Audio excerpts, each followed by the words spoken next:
Welcome back to this next learning nugget in the section Effective Appraisal Conversations. In this video, I want to talk about development priorities and planning. I want to lay out the best practices on how to determine development priorities and creating a solid plan.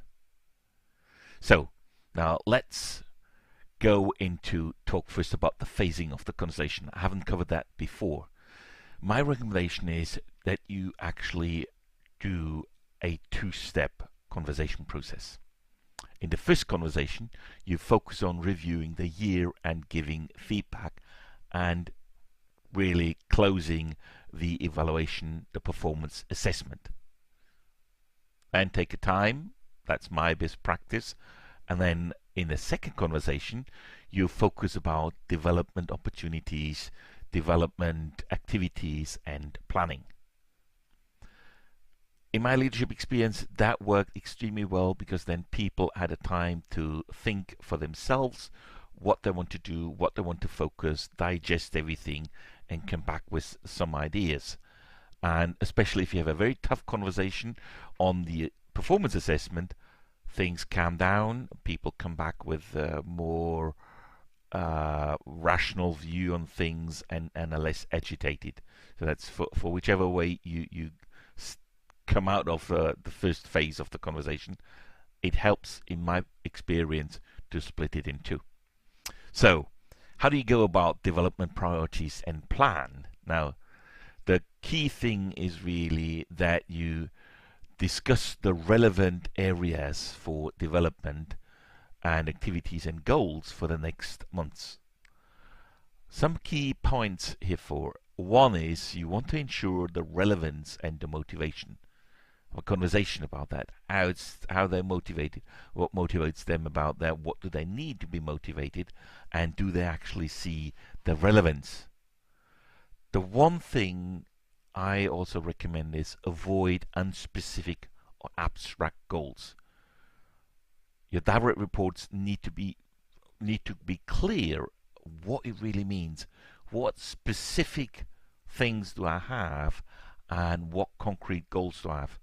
That may be a challenge, especially when you're in a context of running projects.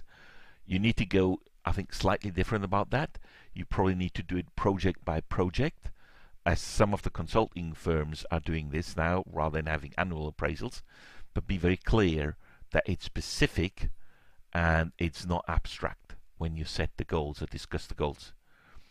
And also, because they have a job to do, you know that's, I think, common now, that you focus only on 2 or 3 development priorities, even if their direct reports want to do more.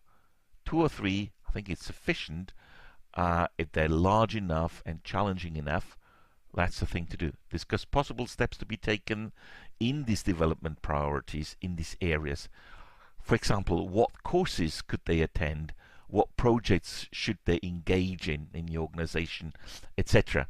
So you generate ideas for a plan, you bring things together on 2 or 3 development areas you've identified in the first part of the conversation or the first conversation. And then for all the goals and development plans or ideas, check that the direct report sees a clear way of influencing the outcome of the goals and also her own or his own development. If they get goals that have no influence, it's really demotivating. We know that for ourselves. If we get handed down some goals which just doesn't make sense or we cannot influence, they're so large for the whole organization, that doesn't create motivation. So that's a key element for that. And then when you have all the ideas, when you're clear about that, co-create the plan for the goals and development objectives. And the emphasis is on co-create. It's a responsibility on both sides. Your direct reports part and your part. That's the co-creation for the plan. So that's all about the development priorities and planning. And of course, when you have some systems in place where you have to fill in your plan, you fill it then in when you've done all the conversation and you're clear what you want to achieve, to record what and document what has been discussed and agreed. that's it in this learning nugget. Hope again you enjoyed it and took some learning away.